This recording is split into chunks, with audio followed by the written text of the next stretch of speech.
Shanny, Steve, what up? Hey guys, what's going on? What up, guys? We got a dope video for you today, guys. How to balance your work and your marriage successfully.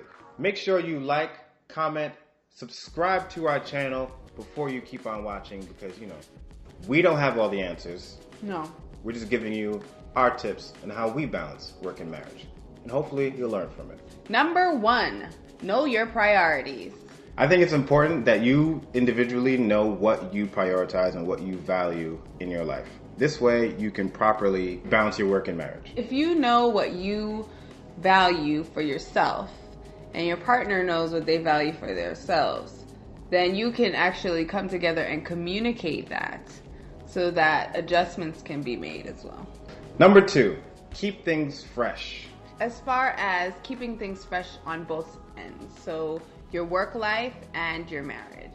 We constantly fall into a routine, and when we fall into a routine, you are more likely to forget about that routine. Like, you don't think about the routine anymore. Take it for granted. You take it for granted. Yeah. So what I would say is make sure, and it doesn't have to be at the same time, but make sure you're doing something new and fresh for your relationship, and then make sure you're doing something new and fresh in your work life. So things that, you know, you're not necessarily good at work, you spend more time on maybe. And maybe you haven't gone on a date in months because you have kids and, you know, work is taking up a lot of your time. Make that a priority for the month.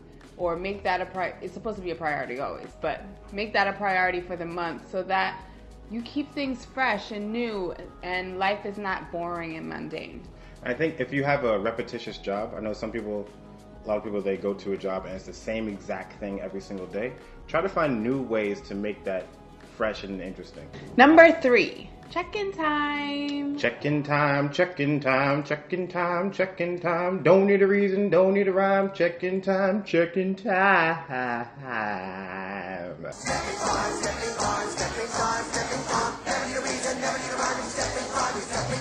Mary Poppins.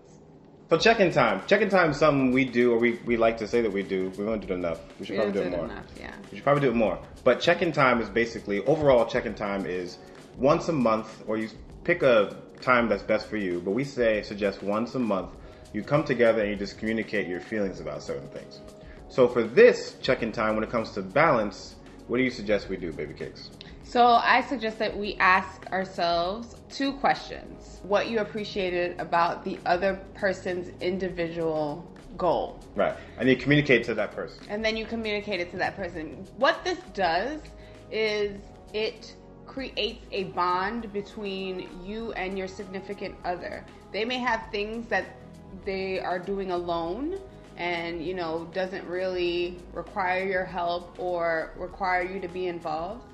This just gives you a way to be involved without being involved. They still have their own thing that they're doing, but you're in on it as well. And it also gives the person who's receiving this information more motivation to continue what they're doing because somebody else acknowledges it, right? Especially in relationships where you have 2 completely different professions, you can feel sort of isolated, or you can even isolate yourself. I know I'm guilty of that a lot of times, where I'm just like, I'm writing now, leave me alone, or I'm sort of in that mindset. I think it's important that if your spouse does acknowledge, like, oh, I liked how you spent an hour doing that project, wherever work it is, it gives you that confidence, like, oh, I'm being acknowledged, and it's cool. I think that it's important to make sure that it's something that they're doing for themselves. Not necessarily for the household or not necessarily for you, but it's something that they're doing to enhance their own personal growth. That's true.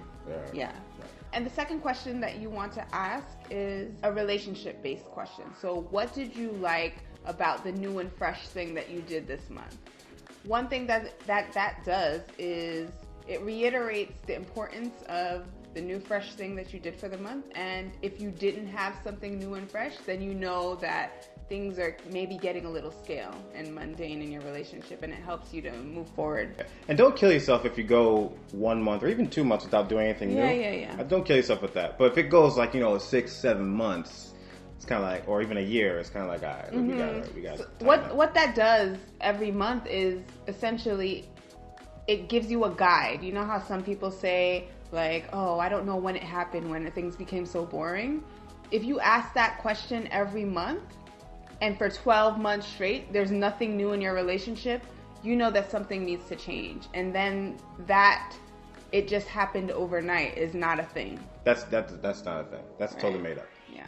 Number 4, scheduling. This is just communicating to your partner what is the best time to have quality time, to be by yourself. And like, for instance, for us, I don't know if we never actually discussed this, but Saturdays, for some reason, because we grew up Seventh-day Adventists, we grew up in a household where Saturdays you rest. And it's a spiritual thing, but us has become a very physical thing, where Saturdays we really don't do much. We may shoot a Shanny and Steve video, we may go for a walk, we may go to a restaurant, hang out, but mostly we hang around the house, and that's our time to decompress and spend our quality time with each other. And it just happens that way. So whatever time works best for you, it may be during the week, it may be after work, whatever it is, it's important to communicate that to your partner. And scheduling as well, meaning like if you know what your partner needs to get done, you can also be a motivator for them. I'm really big on being a motivating factor in your partner's life, because we can't do all of this by ourselves, right? Like, yes, you have motivation within yourself, but you can also do with a nudge.